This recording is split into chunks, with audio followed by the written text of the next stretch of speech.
yung kulay niya, no? Ayun, medyo ma-dark talaga siya. So, mag-move na tayo sa Hansol. Ito naman yung Hansol. Ito yung talagang gamit ko. At yung version 2, ang gamit ko na black. Straight Hansol. Wala akong ibang kulay na brand. So, ito, no? Sample ko. Ayan, straight Hansol. Printer ko ay Epson 805. 6 colors printer. Ayan. Nagandahan lang ako sa Hansol na pigment ink at straight gamit ko niyan. Napakaganda sa akin ng brightness niya. Parang saktong-sakto lang sa mata ko yung ano niya, brightness niya, no. Hindi siya madilim, hindi siya maliwanag. Kahit na i-adjust ko pa yung settings at makukuha ko pa rin yung gusto kong output. May ibabase mo talaga sa mga mata mo talaga, nakadepende sa iyo. Kung naglalaro ka ng Counter-Strike, 'di ba, no? Sinesettings mo dun yung mga darkness, mga gamma. So ganun din dito sa mga kulay-kulay, nakadepende sa mata mo talaga. Hindi siya ganun ka dark, hindi siya ganun ka tapang yung kulay niya. Ayan, 'di ba? Ayan, mga samples ko.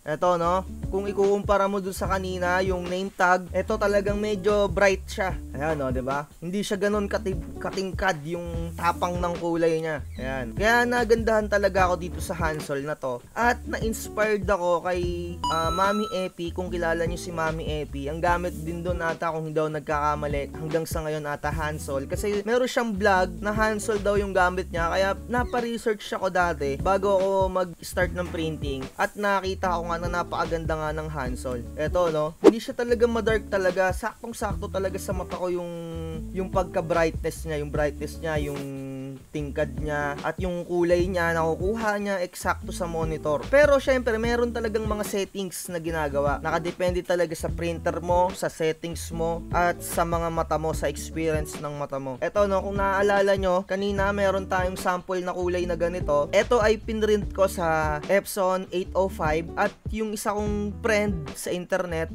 businesswoman siya, nakiprint ako sa kanya. Sabi ko, baka pwede akong pa-print. Eto yung gamit niya, no, Kuyi na pigment ink na straight. Ito ay Epson 1800 na printer. Ito naman yung sa akin na Epson 805 na printer. Ayan, no, ayan. So, etong kanya kasi, medyo madilim yung pagkaka-picture niya, pero makikita mo naman talaga yung talagang pagka-darkness ng Kuyi. Straight Kuyi siya, ako straight pigment ink Hansol. So, yun na lang yung ipinagko-compare ko. Etong Kuyi talaga, matingkad talaga na matingkad or matapang yung pagka-out ng kulay niya, na which is hindi ko nagustuhan, parang dye ink na lang din kasi. Etong Hansol naman, talagang, eto medyo maliwanag yung pagkaka-picture ko dito kasi maliwanag dito sa amin na, no. Ayan, no, pero makikita mo talaga yung malight siya, no. Kung eto 10/10 yung pagka-dark niya, etong Hansol kasi para sa akin, no, 5/10. Parang nasa kalagitnaan siya ng ano talaga, nung darkness. Pero kung gusto mo siyang i-dark, itotodo mo yung settings dyan, no? Pero ito, wala akong binago sa darkness niyan, as is lang talaga yan. Ang binago ko lang dito, yung timpla ng magenta. Para malaman nyo yung settings ko, ito, yung mga settings ko, panoorin nyo na lang yung mga video dyan sa mga color correction ko. So, ayan, no, sana nakakuha kayo ng idea sa mga kulay-kulay. Ito, Hansol, straight Kuyi. Magkuha pa tayo ng iba pa. Pagtapat-tapatin na natin. Sige. Ito, Hansol, Unicolors with Kuyi. Ito, Unicolors din to with Kuyi. Ito, straight Kuyi. Ito naman yung Kuyi, yung black, at Hansol yung CMY. Tignan nyo na lang, kayo na lang yung humusga kung ano yung pinaka gusto nyo na output. Diba? Ayan, select natin. Select. Ayan, diba? Ito yung mga output ng Hansol. Ayan, no. Ito yung Kuyi. Yung mga sticker nga pala na ginamit dito, no, mga iTech lang to. iTech lang yung ano ginagamit nila dito, at yung gamit ko din iTech lang din. Kung hindi ako nagkakamali, bago ako mag-search, parang pinili ko talaga mga pare-parehas lang na iTech na sticker na vinyl. Ayan, no, diba? O, kayo na humusga, mga tropa ko dyan, no? Huwag nyong kalimutan na mag-subscribe, mga tropa, para ganahan pa tayo mag-video. Ayan.